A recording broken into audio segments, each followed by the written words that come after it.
Hello everyone, कैसे हैं आप लोग। स्वागत है आपका मेरे यूट्यूब चैनल कॉमर्स वाले में।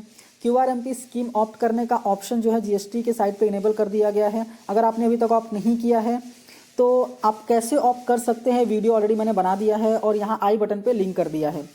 तो इस वीडियो में आपसे बात करने वाला हूँ आईएफएफ फैसिलिटी के बारे में और डिटेल में डिस्कस करने वाला हूँ, क्योंकि क्यूआरएमपी स्कीम आने के बाद आईएफएफ फैसिलिटी भी इंट्रोड्यूस किया था गवर्नमेंट ने और इस फैसिलिटी से रिलेटेड बहुत सारे क्वेरीज, बहुत सारे डाउट्स आ रहे हैं। तो सारे डाउट्स इस वीडियो में आपके क्लियर होने वाले हैं। तो वीडियो स्टार्ट करने से पहले अगर आपने चैनल को सब्सक्राइब नहीं किया है तो सब्सक्राइब कीजिए, बेल आइकन प्रेस कीजिए। बेल आइकन प्रेस करने के बाद आपको ऑल पे क्लिक करना है ताकि मैं जब भी वीडियोस को अपलोड करूं तो उसका नोटिफिकेशन आपको मिल सके और आप टैक्स सेशन से अपडेटेड रह सके। तो आइए स्टार्ट करते हैं।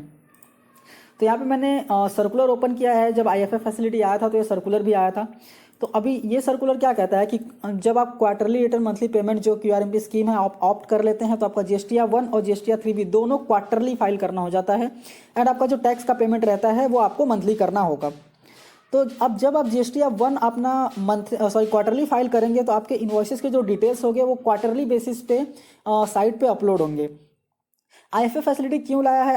आईएफएफ फैसिलिटी इसलिए लाया है ताकि आप आपके मंथली इनवॉइसेस के डिटेल्स जो हैं वो फर्निश कर सके या फिर डिटेल्स जो हैं वो अपलोड कर सकें, ताकि आपके जो क्लाइंट्स हैं, आपके जो रिसिपिएंट्स हैं, उनके जीएसटीआर 2A या फिर जीएसटीआर 2B में आईटीसी दिख सके।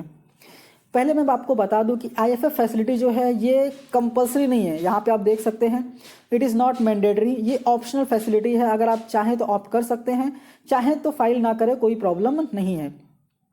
लेकिन अगर आप आईएफएफ फैसिलिटी यूज़ करते हैं तो इसके बेनिफिट्स क्या क्या हैं, तो ध्यान से सुनिएगा कि अभी आप जीएसटीआर 1 क्वार्टरली फाइल करते हैं तो आपके जो रिसिपिएंट्स हैं कोई ज़रूरी नहीं है कि उन्होंने भी क्यूआरएमपी स्कीम ऑप्ट किया हो। अगर वो मंथली अपना जीएसटीआर 3B फाइल करते हैं तो उनको उनके आईटीसी के डिटेल्स जो हैं वो मंथली बेसिस पे नहीं दिखेंगे उनके जीएसटीआर 2A जीएसटीआर 2B में, जो कि जीएसटीआर 3B में ऑटो पॉपुलेट हो जाते हैं। तो बेसिकली क्या हो सकता है कि अभी वो अगर अपना रिटर्न फाइल करते हैं उनको आईटीसी नहीं दिखता है तो उनका जो टैक्स पेमेंट रहेगा वो उनको कैश में पेमेंट करना पड़ सकता है। वजह से आपका जो सेल है, जो आपका क्लाइंट्स है, वो क्लाइंट्स आपके जा सकते हैं, आपको छोड़ के जा सकते हैं कि आपका आईटीसी दैट मीन्स उनका आईटीसी उनको दिख नहीं रहा है, जिसकी वजह से उनको टैक्सेशन का पेमेंट उनको टैक्स करने को ज़्यादा आ रहा है।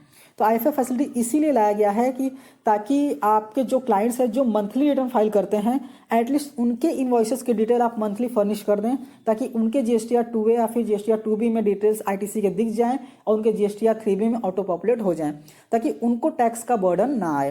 तो ये बेनिफिट है आईएफएफ फैसिलिटी का। तो यहाँ पे एक एग्जाम्पल के थ्रू समझाया गया है और एग्जाम्पल डिस्कस करने से पहले मैं यहाँ पे डेट्स बता देता हूँ कि अगर आप आईएफएफ फैसिलिटी यूज़ करते हैं तो आपको जो इनवॉइसेस फर्निश करने हैं वो कब तक फर्निश करने हैं। तो यहाँ पे बोला गया है फर्स्ट डे, मतलब 1 से लेके 13 तारीख के बीच। फॉर एग्जाम्पल अगर जनवरी के इनवॉइसेस की डिटेल्स आप फर्निश करना चाहते हैं तो उसको फर्निश करने के लिए आपके पास टाइम लिमिट है 1 फेब से लेके 13 फेब तक। उसके बाद आप फाइल नहीं कर सकते। यहाँ पे दिया गया आफ्टर 13th, उसके बाद आप जो आईएफएफ फैसिलिटी है उसका यूज़ नहीं कर सकते। यहाँ पे लिख दिया गया है after 13th of the month IFF facility जो है वो अवेलेबल नहीं होगा। तो आपके पास 1 से लेकर 13 तारीख तक का ही ऑप्शन रहता है आईएफएफ फैसिलिटी यूज़ करने का। नेक्स्ट यहाँ एग्जाम्पल के थ्रू समझाया गया है जो मैंने अभी आपको बताया कि आपके वो क्लाइंट्स जो जीएसटीआर 3B मंथली फाइल करते हैं एटलीस्ट उनका इनवॉइसेस आप अपडेट कर दीजिए आईएफएफ फैसिलिटी के थ्रू। और सेकेंड बात यह है कि फैसिलिटी में जो इनवॉइसेस इंट्रोड्यूस कर रहे हैं या फिर जो इनवॉइसेस आप फर्निश कर दे रहे हैं वो इनवॉइसेस की डिटेल आपको आपके जीएसटीआर 1 में डालने की ज़रूरत नहीं है। अभी एक एग्जांपल के थ्रू समझेंगे तो आपको क्लियर हो जाएगा।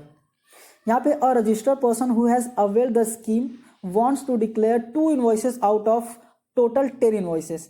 अभी यहाँ पे एक पर्सन है जो रजिस्टर्ड है जिसने क्यूआरएमपी स्कीम ऑप्ट किया हुआ है और वो चाहता है 2 ही इनवॉइसेस को डिक्लेयर करना आउट ऑफ 10 इनवॉइसेस। ऐसा हो सकता है कि उसके जो 2 इनवॉइसेस है वो clients GSTR 3B monthly file करते होंगे, इसकी वजह से वो सिर्फ 2 इनवॉइसेस ही आईएफएफ फैसिलिटी में डिक्लेयर करना चाहता है। बाकी के जो इनवॉइसेस रहेंगे वो जीएसटीआर 1 में वो रिटर्न फाइल करते वक्त इंट्रोड्यूस कर देगा क्या, फिर फाइल कर देगा। यहाँ पे बोला 10 invoices issued in the first month of the quarter since the recipient of supplies covered by those 2 invoices desire to avail ITC in that month itself। मतलब जो सप्लाईज है जिसको आपने सप्लाई किया हुआ है वो अपना ITC यूज़ करना चाहता है उस मंथ में। Details of this two invoices may be furnish using IFF। जैसा कि मैंने बताया, आप 2 इनवॉइसेस IFF के थ्रू फर्निश कर सकते हैं। And the details of remaining 8 invoices shall be furnish in form GSTR 1। और बाकी के जो इनवॉइसेस 8 इनवॉइसेस रहेंगे वो आप GSTR 1 में फर्निश कर दीजिए।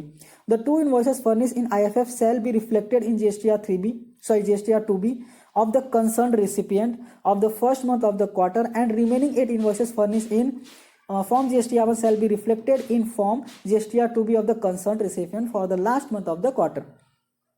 दैट मीन्स आप जो IFF फैसिलिटी में फर्निश करेंगे उसके डिटेल्स भी उसको दिख जाएंगे, और जो आप GSTR 1 में फर्निश करेंगे वो भी डिटेल्स उसको GSTR 2B में दिख जाएंगे।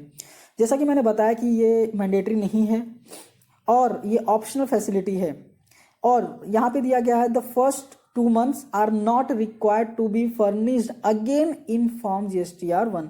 अगर आपने फर्स्ट 2 month में IFF फैसिलिटी यूज करके इनवॉइसेस फर्निश कर दिया है तो GSTR 1 में सेम इनवॉइसेस फर्निश करने की जरूरत नहीं है। तो आई थिंक आपको समझ में आ गया होगा एग्जैक्टली क्या है, क्यों इंट्रोड्यूस किया गया है, ताकि सामने आपका जो क्लाइंट है वो आपको छोड़ के चला ना जाए, वो कंसिस्टेंट आपके पास ही रहे और उसके ITCs उसको दिखते रहे। तो आई होप आपको समझ में आ गया होगा। ये सर्कुलर आया था जब भी QRMP स्कीम और IFF फैसिलिटी इंट्रोड्यूस किया गया था, तभी ये सर्कुलर आया था। सर्कुलर मैं मेरे टेलीग्राम चैनल पे डाल दूंगा, आप वहाँ से डाउनलोड कर सकते हैं। टेलीग्राम चैनल का लिंक आपको डिस्क्रिप्शन में मिल जाएगा। अगर आपको वीडियो अच्छा लगा तो लाइक कीजिए, अपने दोस्तों के साथ शेयर कीजिए। नेक्स्ट वीडियो में मैं डिस्कस करूंगा कि जो पेमेंट करना है 35%, वो कैसे पेमेंट करना है, उसका कैलकुलेशन कैसे रहेगा, वो मैं आपसे डिस्कस करने वाला हूं। तो चैनल को सब्सक्राइब करके रखिए, बेल आइकन प्रेस कीजिए। बेल आइकन प्रेस करने के बाद ऑल पे क्लिक कीजिए ताकि मैं जब भी वीडियोस को अपलोड करूं तो उसका नोटिफिकेशन आपको मिल सके। Thank you for watching and